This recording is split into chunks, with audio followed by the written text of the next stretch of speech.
So my 3 rules for breaking compulsions is, if you can not listen to the OCD monster at all, do that. Because that is completely owning your decision to not engage and entertain the OCD monster. If you cannot completely resist, not engage with the compulsion, then the second option is to do the opposite of what the rule tells you to do. And if that also is challenging, then we have to break the rule by doing something differently. Dr. Yep, in terms of exposure exercises, I understand there's 3 of them. I'd love for you to explain what they are and how they're applied. The first one I understand is in vivo exposure. Right. So in vivo exposure basically means that you are actively in the situation. And that is, of course, the best type of exposures that we can have a patient engage in, because remember, when we're doing exposures, we want all 5 of your senses to be completely immersed in the experience. We don't want you to be, licking the bottom of your shoes, but then thinking about Disneyland, right? We want you to really experience the exposures completely and fully immersing yourself in the exposures. So if my fear is a thought, how do I fully immerse myself in my thought? Right. Well, there is a term that's called pure O. And pure O means pure obsessional. However, I think the myth is that people who have pure O don't have compulsions, when in fact, their thoughts are also their compulsions. These are called mental compulsions. So a person with pure O might be mentally counting, might be mentally reviewing past events, might be mentally checking their thoughts to see what happened or what was correct or incorrect. They might also be purposely having good thoughts to counteract bad thoughts, or they might even be mentally editing or rationalizing with their thoughts, because the trigger words, one of the most common trigger words for an obsession is what if. Well, what if that doorknob really is contaminated? What if I don't use soap and my hands will get contaminated, or I won't be cleaning them enough, right? So the what if is a big problem. And what a lot of people do who are intellectualizing or rationalizing their thought is they will basically what I call ping-ponging back and forth. It's almost like you have your devil and your angel on your shoulders and they're talking to each other, and well, what if this? Oh no, that can't happen because the statistics show. And then what happens is that you get lost in your content. And a person suffering from mental compulsions can be lost in the content of doing this ping pong back and forth for hours and hours and hours. And of course, because it is so uncomfortable, that they're basically, they become frozen in their thoughts. So when we're doing exposures to people with mental compulsions, what we do have to do is teach them a lot of mindfulness techniques, teaching them how to stay with the uncomfortable scenario. And we might actually do some mental exposures as well, imaginal exposures. So that's the second part of ERP. The imaginal ones, right? Yes, so in vivo is always the best. However, the reality is that not every exposure is possible or ethical or even legal, right? So if you have a fear of molesting children. I have a fear of it happening? Right. You have a fear that you might be a pedophile. Oh, that I will go molest a child. Right. Okay. Right. And therefore, just looking at a child will trigger the thoughts that you might molest a child. Now, I just want to remind everyone that people with OCD don't want to have these thoughts. It's not like they gain pleasure from the thoughts, or it's not like the fears, the obsessions fit with their values. Right. They actually do not want to have these thoughts. However, again, when you're trying not to think of the yellow duck, what happens? Of course, you think of the yellow duck. So if you are fearing that you might be a pedophile, and you're trying not to think of these sexual thoughts of children, what are you going to do? You're going to think about sexual thoughts. Exactly, right? Now, for most of us, if we have a sexual thought, we'll just go, okay. Right. And keep it moving. Right. People with OCD give credence to the thoughts, and therefore they will appraise it with like value that really doesn't justify the reality. That. Okay, yeah. So they will think, oh my goodness, I just had that thought. Why did I have that thought? I must be a sick person. What kind of person am I? I must really be a pedophile to have such a thought. And therefore, they will continually try to not to have the thought. And again, you get stuck in that vicious cycle. Right. So for people with mental compulsions, we will purposely expose them to the thought. One of the things that we do to facilitate that process is we will have patients write a script. We'll have them write a narrative of visually seeing themselves actually going through the process of molesting a child.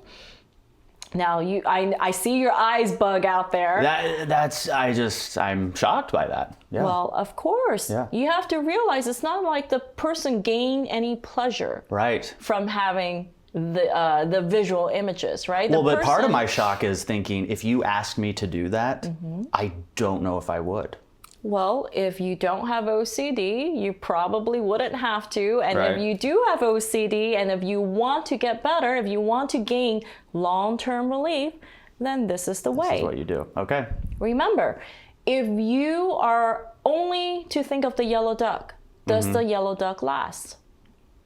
If I only think of the yellow duck, well, eventually it'll go away. It'll eventually go away. Same thing here. Right. What we're trying to teach patients is that rather than avoiding the thoughts, rather than not thinking of the thoughts, which is actually going to trigger them to be even more powerful, we want you to immerse yourself in the thoughts, right? Full throttle. I get that. So that the thoughts lose their power. I get that. And lose the credence, right? Yep. So we would write up a narrative, write up a script from beginning to end.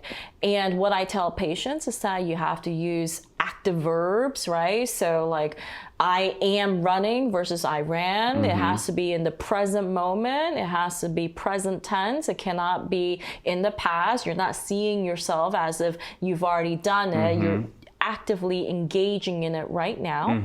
And then what we'll do is we'll have them record it on an audio tape, and they would replay that again and again and again, and we call that loop tape exposures.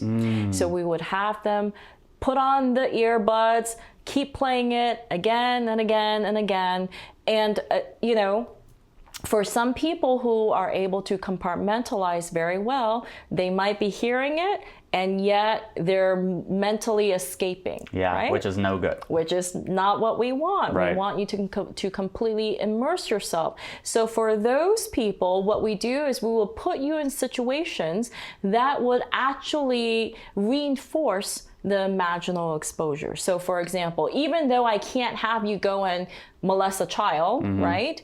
We can put on the headset and we can go into a Carter store or a toy store, or we can go to the playground and put on that headset. Now, and people are going to hear this and go, you are taking somebody who is having thoughts of molesting children, having them make an actionable game plan of them doing that, and then taking them to where kids are. Yes.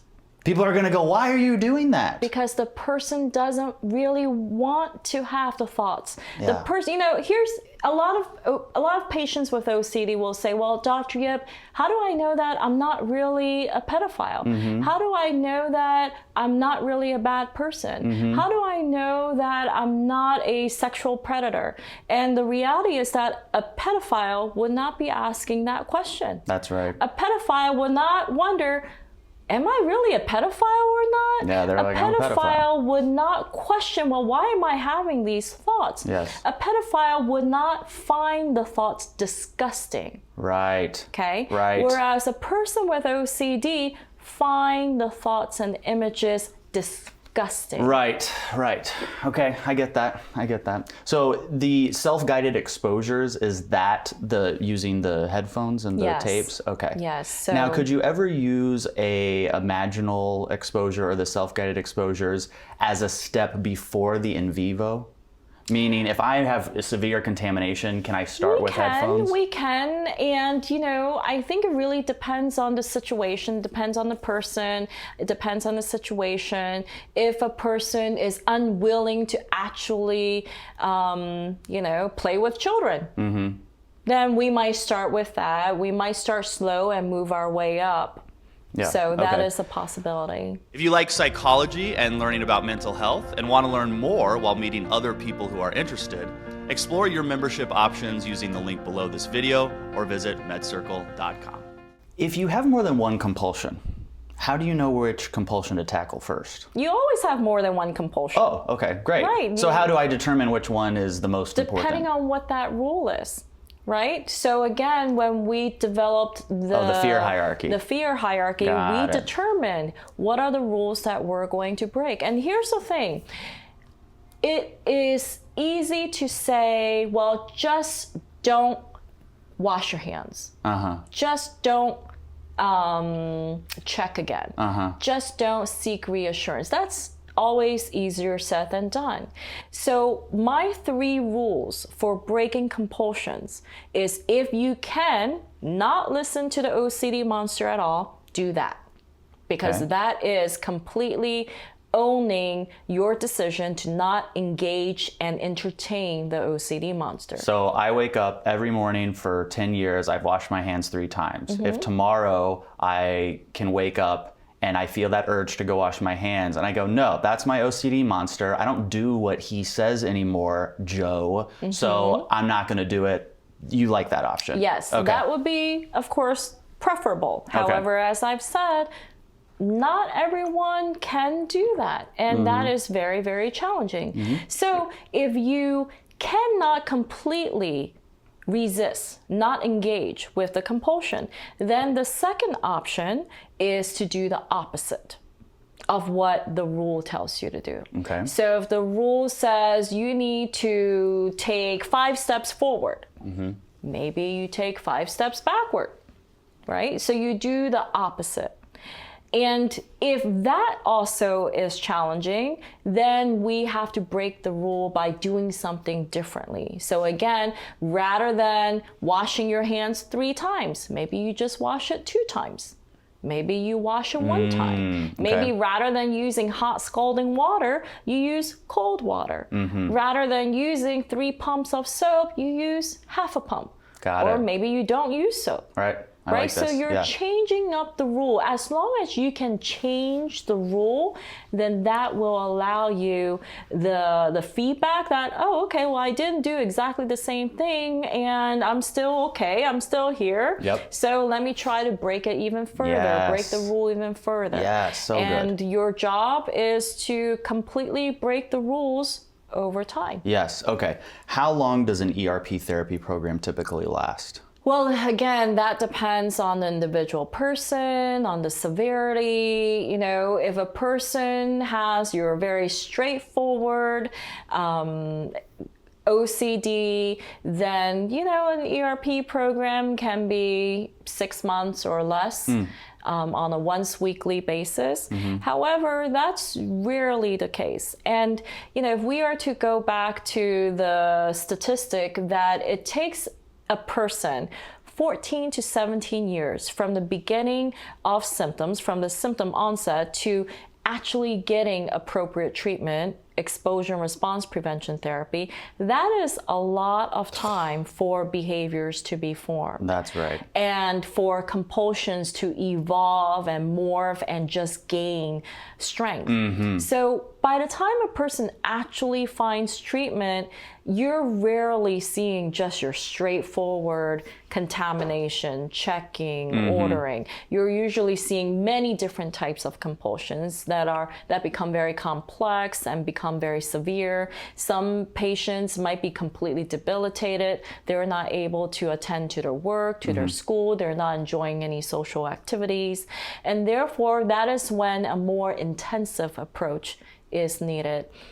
So at my treatment center, at the Renewed Freedom Center, we have our 3 to 6 week intensive outpatient program, as well as the next level up would be your partial hospitalization program.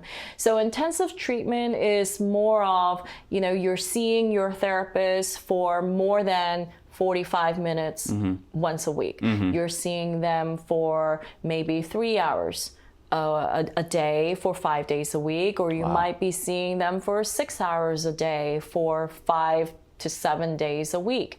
And the purpose of these intensive treatments is to repeat the exposures, right? Gosh, that does not sound fun. It doesn't. However, if you're training for a marathon, what are you doing? You're just going to go and run for 60 minutes and that's it. Right. You're ready for your marathon? Well, and maybe it's not fun, but what is also not fun is living a life slave to the OCD monster. Exactly. And so I rather really fight hard for 6 months or a year or 2 years and then have my life back. Yes. What are the chances, what's the probability of me finding meaningful recovery, and I want you to define what meaningful recovery is, when I participate in ERP?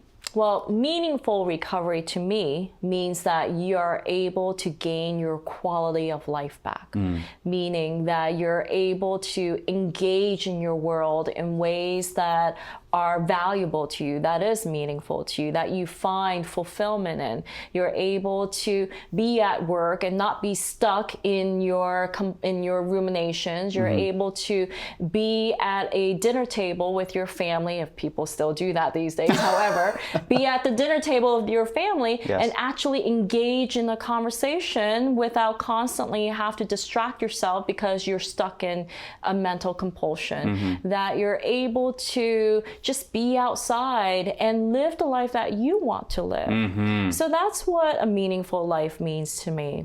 And in order to gain that meaningful life, you do have to go through the rigorous training, and I'm going to call this training. I love that you called it training. It is what it is, That's right. You're training your brain to do something different than be OCD slave.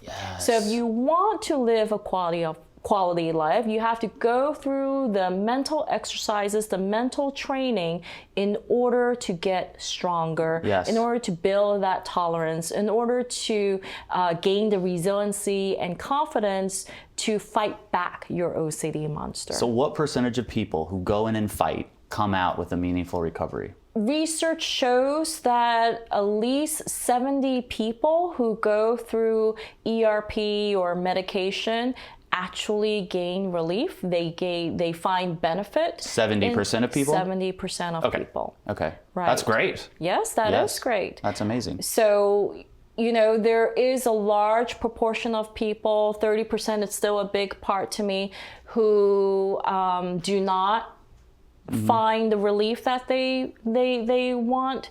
And what I think, there's a term called refractory OCD, which means that you're just resistant to ERP. And I think a lot of it is the patient really resistant, or have they not been properly educated about what is the process that you're signing up for?